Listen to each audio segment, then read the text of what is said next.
Stephanie Gang, back live, ESPN Radio Studios. Hey, this is Truth Radio, where the stakes are as high as you let them. The points are doubled, if we were keeping track. And the objective is to do one thing and do one thing well. Tell the truth. Tell the truth! I got it. Nice work. You got a point for that. Yes. Hanging out, of course, with Stephanie Mendez. I shouldn't say of course, because you might be catching this actually independent of the other two episodes. And if you did, go to thegreenhousegroupinc.com/Truth Radio and check those other two out, because Stephanie dropped it like Jerry Springer hot when she let us know the truth about knowing your rights that you have before you let them go. This, of course, is family law capacity. Something goes wrong, you got to do the splits ups. And then also, if you're planning on splitting up in the next 6 months, those are the things, right, you're going to go check out that you're going to want to become in advance of that if you want that judgment to go well. We're a military town. Yes. You even mentioned your military family. Yes. My husband's active duty Marine Corps, and my dad he retired from the Marine Corps. Thank you for your service. The Chargers thank you for your service as well, your family service, because they've got the Military Appreciation Day coming up, which got me thinking kind of about military divorces, right? Mm-hmm. They behave a little bit differently, don't they? Yes. Than the typical civilian divorces, you might say. So how many ways are they different? So without putting an exact number, like, oh, it's 3 different spots or whatever, there are a lot of different ways, So one of the main things is if there's children involved, the husbands, typically it's a husband, their active duty service, their deployments, all of that's going to take a role, right, for custody and visitation. Doesn't mean, and I want to make this completely clear, it doesn't mean that they're not entitled, and it doesn't mean that they won't get, like, for example, 50-50 or whatever the parents agree to or what the judge orders. It's just that it's an active and a real situation that they have to maybe be deployed and be gone for a year or longer or 6 months or whatever. So during that time, the other parent will have what's called primary custody. And then once dad comes back from deployment, the orders automatically go back to the way that they were. So if a lot of times you see dad gets in the military, right? They're stationed, let's say here in Camp Pendleton, the spouse comes from Indiana, and they bring their kids and they live on Camp Pendleton. Dad gets deployed for a year, spouse and kid go back. During that year deployment, they decide, okay, we're not going to work. Mom says, well, I'm not going back. Me and the kid are going to stay in Indiana and you're SOL. Not true. So once there's court orders in place, whatever the custody arrangement was, that goes automatically back in place. So dad doesn't lose rights. Dad doesn't have to make up rights, doesn't have to make up time. Oh, mom says, oh, well, dad's been gone for a year. Kid doesn't know dad. No, that's not the way it works. The court. That's awesome. Yeah. Yeah, I'm glad to hear that. And I'm almost curious, like, and I don't want to get too off track because there's a bunch of stuff I want to hit on with the military divorce thing, but is there any other situations like that that's non-military, professionally based, where that kind of works and behaves like that? No, because in reality, California courts have there's case law on point that says when a military spouse is deployed, or ex-spouse or father, parent, whatever, and there's custody orders in place, because that was the reality of the situation, parents would leave the state and they wouldn't come back. And then the custody would say, or the parent would say, mom would say, hey, dad's been gone for a year, doesn't know the kid. We need what's called supervised visits, or work up to what we had before. So the California court said, nope, not going to happen. It's not fair and it's not right, because dad was deployed for military service and doing his military thing, that he doesn't get exactly what he had before he left. Yeah, that's fair. Yeah, it's absolutely fair. I love that. Good work, courts. Yes. What about, and you mentioned the housing, because, there's a lot of time there's military housing, right? Yeah, so how does that behave? So military housing is a huge, huge benefit, right? So when there's families, or even if there's no kids involved, husband and wife can get their own house on base. They don't pay for it. It comes out of what's called their BAH, or housing allowance. That housing allowance goes directly to the housing people. And so they live there. In any kind of legal separation or divorce, I've seen it where dad will say that we'll give our 30-day notice, and mom, you're out. You're done. We're not living here anymore. And once that 30 days is up, and if the spouse doesn't go to the housing authority and say, hey, this is what's going on, this is what I need to stay here, I don't have a place to go, she's out. She can't come back.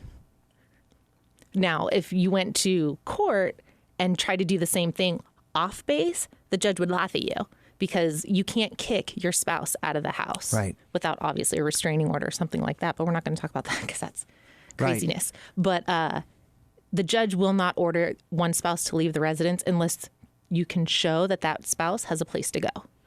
And with military, typically they say, I don't have anywhere. I don't know anybody. I can't go anywhere. Right. So the court would say no, but dad's already done what he did. Husband already did and said 30 days we're gone.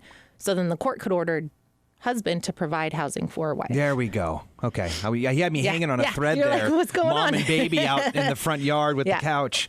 What about benefits? So military has a lot of really, really good benefits, and as they should. Absolutely. So a lot of monetary entitlements, like the housing allowance, their food allowance, their clothing allowance, special pays like hazard pay, duty pay, fly pay, career C pay, all of that.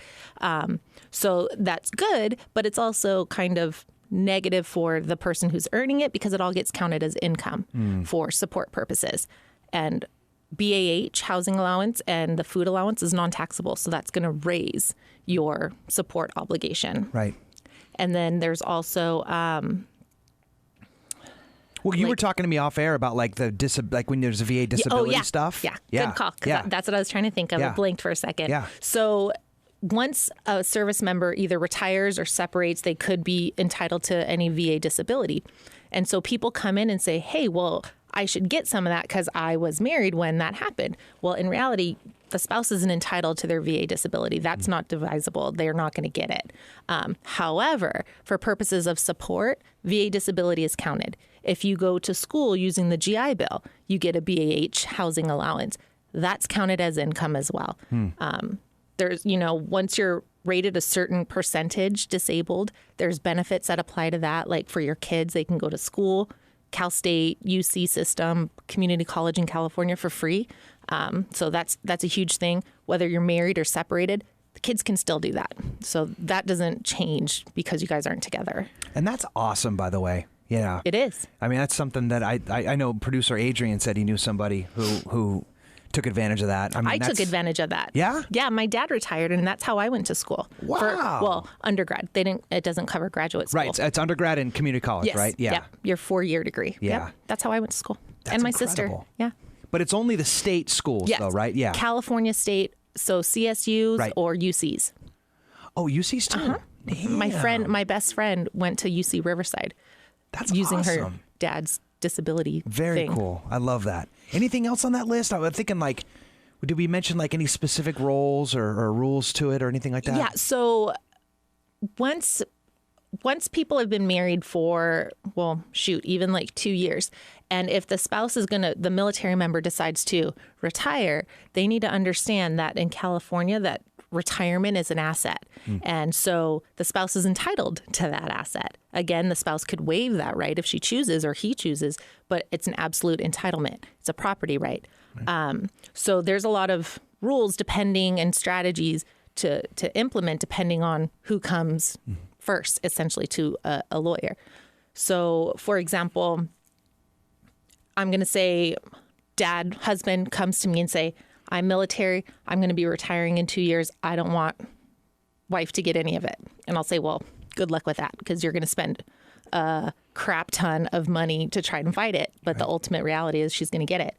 But what you could do is you can put on any kind of petition or response and say, hey, California doesn't have the authority to divide my retirement. It's still an asset. It's still going to be divided. It's just that it won't be divided by California. They'd have to go to your home state of record to divide it. It's an extra step. It's kind of a jerk move, so to speak, but manipulation of loophole. Absolutely. It depends. Again, it's a strategy. It depends on who comes and what your end result is and what you want to do. So that's a scenario, just so I can track with you correctly. So let's say that you are based in Camp Pendleton, you're living your life there as a family, whatever, but you got pulled out of Iowa to go. You could be like, no, I'm really an Iowan. Yep. Did I get that right? Iowan? I don't know. It sounds good enough, right?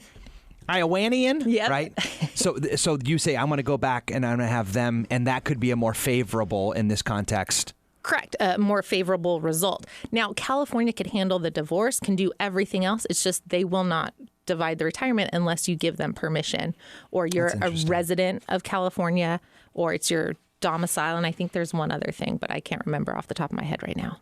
You just dropped a $10 word on me. What's domicile? Where you live and you intend to live. So, like, for example, people come all over because San Diego's a military town. They're from Orlando, Florida, and they come here and they say, well, I'm only here. I'm only technically not even a resident of California. I'm just living here. Got it. I intend to go back. So my domicile is in Florida because I have no intent to remain. Dude, anytime you teach me a word, you get a point automatically. You know, the truth, Steph, is that I know you got a lot of experience with this, not only from your personal background and experience, but also in practice. And, you know, we're a military town, as we said at the top, and there's a lot of breakups in the military game, man. Huge. Yeah, I think it's just, you know, I know I'm on op-ed soapbox here, but I think it's just a lot of people get into the military young. Mm-hmm. And get married young. Exactly. For maybe not, I don't want to say the right reasons, but because it's arbitrary anyway. Right. But in reality, you do get more money for being married, and you get more benefits. You can get a place. You don't have to live in the barracks. You don't, you know, there's options, more options available. And it causes some breakups. So this is a very important conversation we're having. Of course, Stephanie Mendez, I appreciate your contributions to this. And if you, Truth Nation, appreciate it, or maybe something that she said resonated with you here in the military capacity, or even in any of the others on knowing your rights that you have before you agree to let them go, or if you're planning on splitting up in the next 6 months, this is who you have to become. Yes. You want to make sure that you get a chance to talk with her directly. You can do that by calling her at 760-213-2395. Something great about you, by the way, is that I called you and I got you. Yes. I don't have anybody that works for me. I answer my own phones. I do my own emails. I file my own papers. I prepare everything myself.